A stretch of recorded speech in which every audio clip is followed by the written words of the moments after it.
العظیم صدق اللہ العظیم و صدق رسول النبی الکریم الصلاۃ والسلام علیک یا رسول اللہ الصلاۃ والسلام علیک یا حبیب اللہ الصلاۃ والسلام علیک یا رحمۃ للعالمین الصلاۃ والسلام علیک یا شفیع المذنبین۔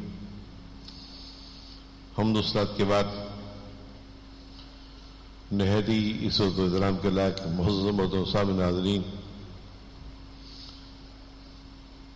کل کے درس میں آپ نے عتیبہ بن ابو لہب کا واقعہ سماعت کیا تھا۔ وہاں سے مجھے یاد ہے کہ چند حدیث، چند روایات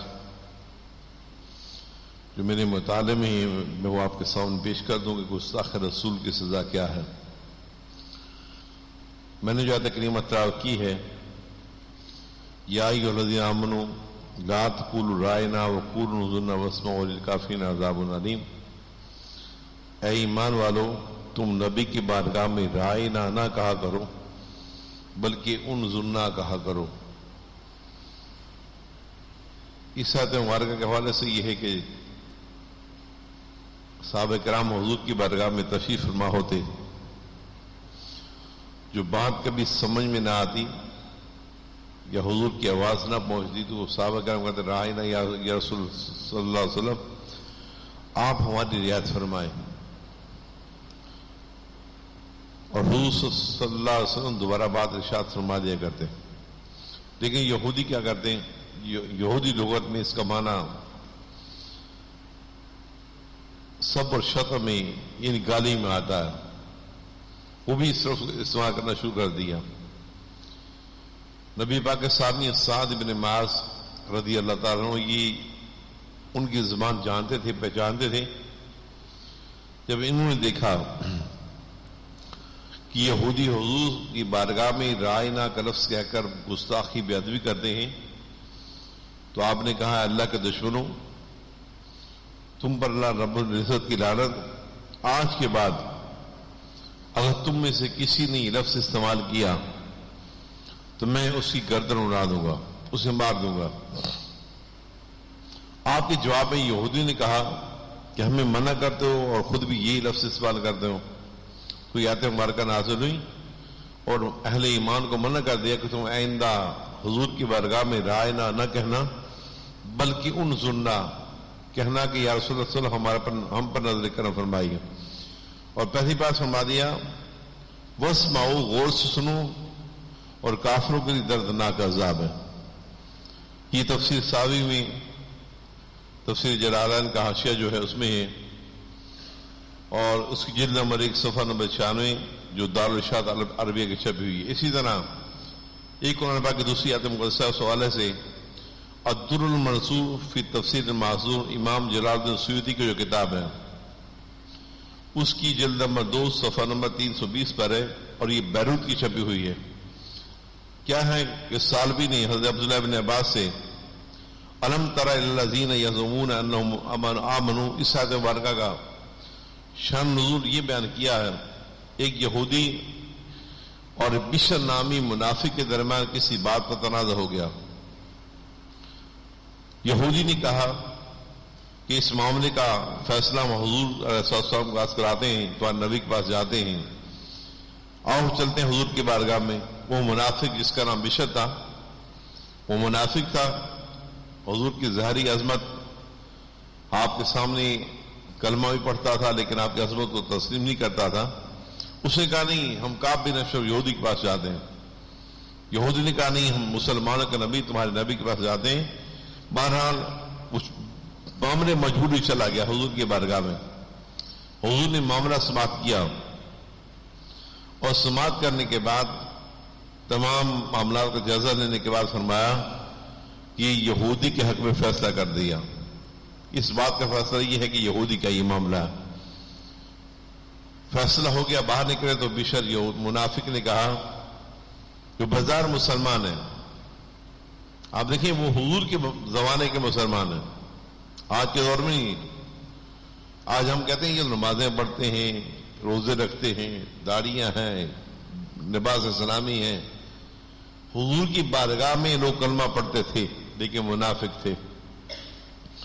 باہر نکل کہتا کہ میں اس فیصلے کو نہیں مانتا، ہم عمر فاروق کے پاس چلتے ہیں. اس کے ذہن میں یہ تھا کہ عمر فاروق کفار کے لیے یہودی کے لیے بڑے سخت ہے. یہودی نے کہا ٹھیک ہے چلو چلتے ہیں. حضرت عمر فاروق کی بارگاہ میں آئے. عمر فاروق کی بارگاہ میں مقدمہ پیش ہوا اور یہودی نے ساتھ یہ کہہ دیا کہ ہم اس سے قبل نبی پاک کی بارگاہ میں گئے تھے، نبی پاک نے میرے حق میں فیصلہ دیا. آپ نے بشر منافق سے پوچھا یہودی صحیح کہتا ہے؟ اس نے بالکل صحیح کہتا ہے. حضرت عمر فاروق نے فرمایا کہ تم ایک منٹ ٹھہرو، میں بھی آتا ہوں، میرا انتظار کرو. سیدنا عمر فاروق تشریف لے گئے اور تھوڑی دیر واپس تشریف لائے، آپ کے ہاتھ میں تلوار تھی. آتے ہی مسلمان منافق جو بظاہر مسلمان ہے حقیقت میں منافق ہے، اسی گردن اڑا دی اور گردن اڑا کے کہا جو میرے نبی کا فیصلہ مانے عمر اس کے متعلق یہی فیصلہ کر سکتا ہے. آپ نے اسے قتل کر دیا. آپ دیکھیے یہ اسلام ہے، اسلام امن کا مذہب ہے، حضور رحمت اللہ عالمین ہے، اس میں کوئی شک نہیں. لیکن جو نبی پاک کی شان میں بے ادبی گستاخی کرے اس کے لیے اسلام نے یہی سزا مقرر کی ہے کہ اسے فی الفور قتل کر دیا جائے. اس میں بالکل رعایت نہیں کی جائے گی. پھر یہاں تک کہ نبی پاک کی بارگاہ میں جو گستاخی بے ادبی کرتا ہے صرف انسان ہی نہیں جانور بھی اس پر سیخ پا ہو جاتے، گرم ہو جاتے ہیں، یہاں تک کہ جانور بھی اسے مار دیتے ہیں. کل شیر کا واقعہ آپ نے سنا تھا اور آج میں دوسرا واقعہ آپ کو سناتا ہوں جس کی ایک کتاب کا نام ہے الدرر الکامنہ فی اعیان المئۃ الثامنہ. امام حافظ شہاب الدین احمد ابن حجر اسقلانی کی کتاب ہے جس کی جلد نمبر 2 حصہ 3 صفحہ نمبر 76 اور بیروت لبنان کی چھپی ہوئی کتاب ہے. کیا لکھتے ہیں اس میں؟ حضرت جمال الدین ابراہیم بن محمد طیبی فرماتے ہیں بعض ستاریوں نے سپہ سالاروں نے عیسائیت قبول کرنے کا اعلان کر دیا کہ ہم عیسائی مذہب قبول کرتے ہیں. اس کے لیے ایک محفل منعقد ہوئی. تمام تتاری نصرانی عیسائی اس میں جمع بلائے گئے. اس دوران ان میں سے ایک پادری نے تقریر کی خطبہ دیا اور اس خطبے کے دوران اس نے نبی پاک صلی اللہ علیہ وسلم کی شان میں بے ادبی کی اور حضور کی بارے میں اپنی بات کو بڑھایا. جیسے اس نے بات کو لمبا کیا اس کی دربار میں کتا بندھا ہوا تھا. کتا، اس کتے نے اپنی رسی توڑائی اور پادری کے منہ پر جا کر تھپڑ مارا اور پادری پر حملہ کر دیا. لوگوں نے اسے پکڑ لیا، پادری کو چھڑایا، کتے کو پھر جا کر باندھ دیا اور پادری نے گفتگو جاری رکھی.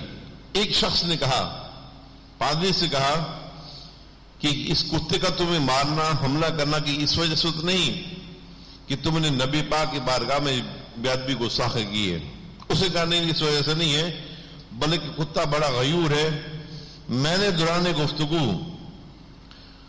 کرتے ہوئے اس کی طرف ہاتھ کا اشارہ کر دیا تھا. میں نے ہاتھ کے اشارے سے یہ سمجھا کہ شاید میں اس پر حملہ کرنے کا حکم دے رہا ہوں، اسے مارنے کا حکم دے رہا ہوں. اس نے غصے میں آ کر مجھے حملہ کر دیا.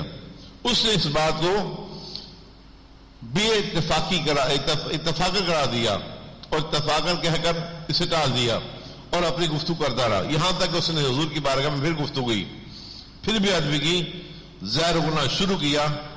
کتے نے رسی توڑائی اور اس زور سے حملہ کیا، اسی گردن تن سے جدا کر دی. اب دیکھیں کتا ہے، جانور ہے، وہ بھی نبی کی شان میں بے ادبی گستاخی برداشت نہیں کر سکا. جب اس گردن جدا کر دی، امام جمال الدین فرماتے ہیں کہ رسول کریم صلی اللہ علیہ وسلم کی عزت و ناموس کی تحفظ خاطر ایک کتے کی غیرت کو دیکھتے ہوئے عیسائیت قبول کرنے کے لیے جو ہزاروں لوگ جمع تھے 40,000 دتاری امام الانبیاء کلمہ پڑھ کر مسلمان ہو گئے. اسی وقت اس کتے کی اس غیوریت کو دیکھ کر، غیرت کو دیکھ کر کہ جو نبی کی شان میں بے ادبی گستاخی برداشت نہیں کرتا. آپ دیکھیں ہمارے نبی کی عظمت و شان کتنی ہے کہ جانور بھی اس بات کو پہچانتے کہ ہمارے یہ اللہ کا رسول نبی ہے اور ان کی عظمتیں، ان کے گستاخ اور بے ادب کے لیے اس دنیا میں ٹھکانہ نہیں ہے. پھر یہاں تک کہ نبی پاک صلی اللہ علیہ وسلم کی بارگاہ میں جس نے بھی ادبی کی ہے، گستاخی کی ہے، اس کا یہی انجام ہوا ہے. یہاں تک کہ کتاب کا نام ہے سیر و اعلام النبلاء، امام شمس الدین محمد بن احمد کی کتاب ہے، امام زہبی کی کتاب ہے. اور یہ بیروت کی چھپی ہوئی ہے. اس میں فرماتے کہ منصور ابو طاہر اسماعیل بن قائم اصحاب المغرب کی اچائیوں میں سے ایک یہ بھی ہے کہ انہوں نے امام محمد بن ابی المنظور انصاری کو کیروان کا قاضی مقرر کر دیا تھا. یعنی ہمارے بادشاہ حکمران خلفاء جو گزرے ہیں ان کی اچائیوں میں سے ذکر کرتے ہوئے کہا اس کی اچھائی ہے. حضرت امام محمد بن منظور کے بعد شعراء آفاق ممتاز محدثین میں سے ایک بہت بڑے محدث ہیں. حضرت اسماعیل قاضی حضرت حارث بن ابی اسامہ وغیرہ سے ان کی ملاقات ثابت ہے. امام محمد بن ابی منظور کو قضاء کا چیف جسٹس کا عہدہ پیش کیا گیا. آپ نے عہدہ قبول کرنے سے معذرت کی، لیکن جب آپ کو مجبور کیا آپ نے کہا میری 2 شرائط ہیں، ان 2 شرائط پر میں قضاء کا چیف جسٹس بننے کا عہدہ قبول کرتا ہوں. 2 شرائط کیا تھیں؟ ایک شرط یہ تھی کہ میں ماہانہ وظیفہ نہیں لوں گا، گورنمنٹ سے میں تنخواہ نہیں لوں گا. دوسری شرط یہ تھی وہ حکومتی سواری استعمال نہیں کریں گے. اب آپ نے جب یہ شرط رکھی تو حاکم وقت نے رعایا کے مفاد کے پیش نظر یہ دونوں شرائط قبول کر دی اور کہا کہ ٹھیک ہے آپ عہدہ قضاء پر فائز ہے. آپ کی عدالت میں ایک مرتبہ کہ یہودی کو لایا گیا. مقدمہ کیا تھا کہ اس یہودی نے نبی پاک کی شان میں بے ادبی گستاخی کی ہے. جج کا کام کیا ہوتا ہے؟ جج کا کام ہے مقدمہ سننے کے بعد فیصلہ تحریر کر دیں اور حکومت وقت کا کام ہے کہ اس کو سزا دی جائے. آپ چیف جسٹس ہیں، آپ آج کے دور کے جج کا بھی حساب لگا لیں، اس دور کے اسلامی ججز کا بھی حساب لگا لیجئے اس بات کو سننے کے بعد کہ آج اسلامی حوالے سے ہمارے جج کتنے کمزور ہیں. آپ نے مقدمہ سنا، مقدمہ سننے کے بعد قاضی امام محمد بن منظور رحمۃ اللہ تعالی علیہ نے اس یہودی کو اپنے دربار میں منہ کے بل لٹا دیا اور لٹا کر مارنا شروع کر دیا، یہاں تک کہ یہودی مر گیا، ختم ہو گیا. قاضی صاحب نے اس عمل کی وجہ یہ بتائی کہ آپ نے کیوں کیا. انہوں نے وجہ یہ بتائی کہ میں نے اس لیے ایسے کیا ہے کہ میں فیصلہ کر دیتا کہ یہ واجب القتل ہے، لیکن حکومت وقت لیات و لال سے کام لیتی اور یہاں تک حکومت نے اس کو پھانسی نہیں دینی تھی. حکومت اس معاملے میں آ جاتی، اسے پھانسی نہیں دیتی، اس سے رہا کر دیتی. میں نے اس لیے سے قتل کر دیا کہ اس کا حق یہی ہے. اس کا انجام یہ ہے کہ جس سے نبی کی شان میں بیعدی وہ ساخی کی واجب القتل ہو جائے گا. پھر یہاں تک آپ اندازہ لگانے کہ کیسے جج تھے ہمارے، کیسے قاضی تھے جنہوں نے فیصلہ کیا. آج تو ہمارے جج ہوں، ہمارے حکومت وقت ہو، ہمارے ملک کا سربراہ ہو، وزیر اعظم ہو، صدر ہو، وہ لیات و لال کا شکار ہو جاتا. نہیں، اس کی اسلام امن کا مرد ہے، اسے چھوڑ دیا جائے، معاف کر دیا جائے. اور اب اپنا گورنر تاثیر جیسے زبان سوال کرتے ہیں، پھر اس کا حل یہی ہوتا جو قاضی محتاج قاضی نے کیا. یہاں تک کہ کتاب کا نام ہے المستدرک فی کل فن مستدرک. اس کی تحریر کرنے والے امام شہاب الدین محمد بن احمد، اس کے صفحہ نمبر 689 پر یہ چھپی ہے قاہرہ مصر سے. اس پر یہ تحریر شدہ ہے کہ بحرین میں چند بچے ہاکی کھیل رہے تھے. ہاکی کا میچ ہو رہا تھا، بچوں کے درمیان چھوٹے بچے تھے. بحرین کے عیسائیوں کا بڑا پادری بشپ بھی قریب بیٹھا تھا، وہ بھی قریب ہی تھا. کھیل کے دوران گیند کو ہاکی لگی، ہاکی سے گیند اچھل کر بشپ کو جا کر لگی، یہودیوں کے پادری کو. اس بشپ نے کیا کہ گیند رکھ لی، پکڑ لی، گیند اپنے پاس رکھ لی. بچے جمع ہو گئے، مسلمان بچے تھے. بڑی منت سماجت کی پادری کی کہ آپ ہمیں گیند دے دو. اس نے کہا میں گیند نہیں دیتا تمہیں. یہاں تک ایک بچہ آگے بڑھا، اس سے کہا سألتک بحق محمد صلی اللہ علیہ وسلم الا رددت علینا، ہم نبی پاک صلی اللہ علیہ وسلم کا وسیلہ پیش کرتے کہ تو حضور کے صدقے میں ہمیں گیند واپس کر دے. آج بھی عرب میں جو کہیں 2 بندے لڑ جاتے ہیں تو تیسرا بندہ کہتا ہے صلو علی الحبیب، لڑائی چھوڑ دو، کہتے نبی پاک پر درود پڑھو اور لڑنا چھوڑ دو، صلو علی الحبیب. یہ عرب کا ایک عام محاورہ ہے. بچوں نے کہا کہ ہم تجھے محمد صلی اللہ علیہ وسلم واسطہ دیتے تو ہمیں گیند دے دیں. اس نے جب نبی پاک کا واسطہ سنا، اس ملعون نے گیند واپس کرنے کے بجائے نبی پاک کی شان میں بے ادبی گستاخی کلمات کہے. بڑا کوئی نہیں، بچے ہیں، ان کے ہاتھوں میں ہاکیاں ہیں. بچوں کو غصہ آ گیا کہ ہمارے نبی کی شان بے ادبی کرتا ہے، ہاکی لے کر اس کو مارنا شروع کر دی. یہاں تک کہ مار مار کے ہاتھوں سے قتل ہو گیا، مر گیا. اب مقدمہ پیش ہوا. کہاں مقدمہ پیش ہوا؟ امیر المومنین سید عمر فاروق کی بارگاہ میں. راوی کہتے ہیں اس وقت عمر فاروق کی کیفیت بڑی ضدنی تھی. راوی کہتا ہے کہ بڑی بڑی فتوحات حضرت عمر فاروق نے دی، حاصل کی، لیکن میں نے کبھی نہیں دیکھا کہ عمر فاروق اتنے خوش ہو جتنے آج خوش تھے۔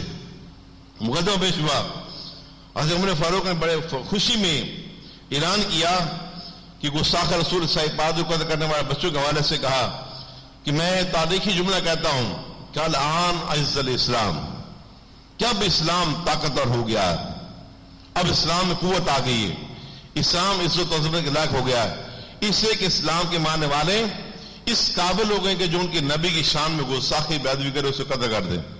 آپ نے اس مقام پر تاریخی جملہ کہا، پھر عیسائی کو مخاطب کر کے فرمایا جب ان بچوں کے سامنے میرے نبی کی شان میں بیدبی گستاخی کی گئی ہے تو بچے کیسے برداشت کر سکتے ہیں؟ بچوں نے ایسا ہی کرنا تھا، لہذا تم جاؤ۔